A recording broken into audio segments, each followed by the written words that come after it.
Chers amis, bonjour et bienvenue à notre rendez-vous quotidien consacré à la méditation de la parole de Dieu.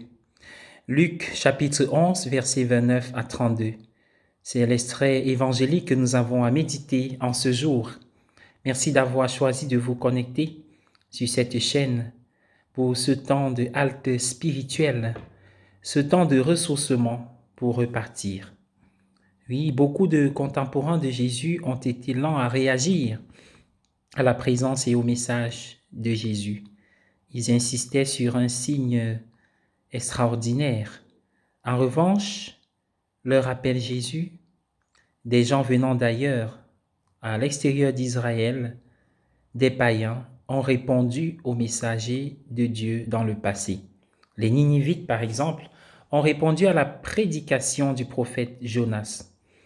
De même, la reine de Saba a répondu présente à la sagesse de Salomon, le roi.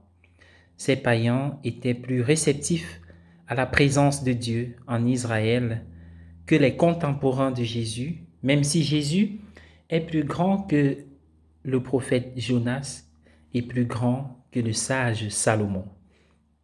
Jésus est l'accomplissement de toutes les prophéties de tous les prophètes et des sages d'Israël, et pourtant, tant de ses contemporains sont insensibles à lui. Jésus n'a pas l'intention de faire un quelconque miracle, d'accomplir un miracle et d'offrir un signe fort pour ces gens qui ont été si indifférents à tout ce que Dieu a déjà fait par son ministère.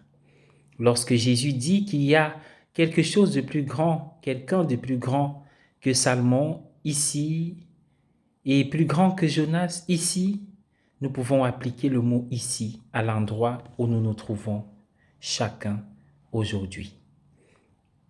Par ici, Jésus n'a pas seulement voulu dire son propre lieu et son propre temps.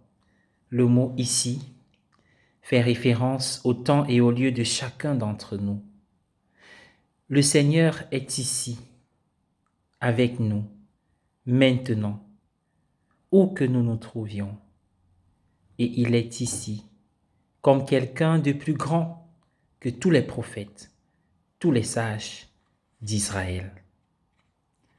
Il est ici.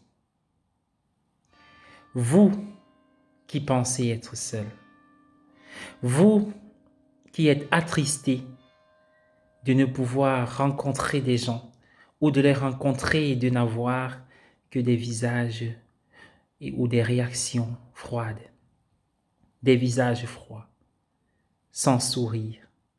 Vous qui recherchez de la considération mesurée, être considéré comme personne existant, recherchant la relation. Vous qui vivez une solitude qui vous assèche et vous vide du goût de la vie, dans votre propre lieu de vie, dans votre propre maison, dans votre propre chambre. Le Seigneur est là. Il est là, dans toute sa puissance ressuscitée, vous invitant à puiser des forces dans sa présence et à vivre de ses forces.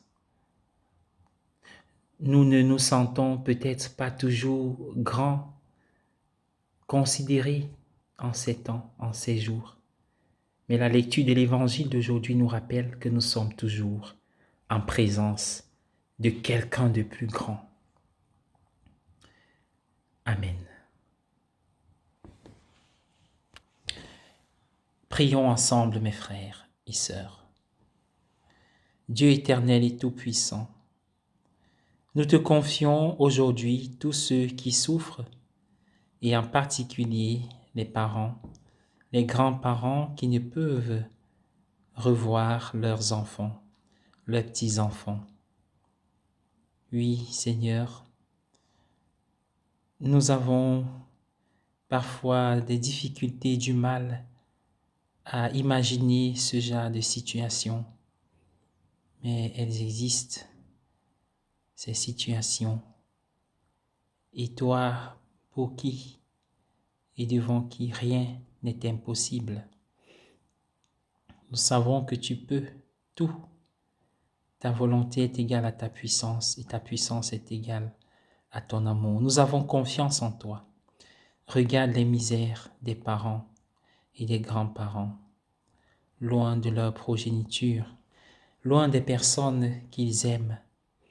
Seigneur, daigne les soulager comme tu peux, en envoyant des personnes à leur côté, en suscitant une réaction, une action, en suscitant une conversion, une réconciliation quand les relations sont tendues, ou alors en parlant aux consciences des uns et des autres pour davantage rassembler la famille, car ton amour, Seigneur, consiste à rassembler. Nous en profitons pour te confier toutes les familles divisées que nous connaissons, les personnes qui souffrent de séparation. Amen. Bonne journée à tous.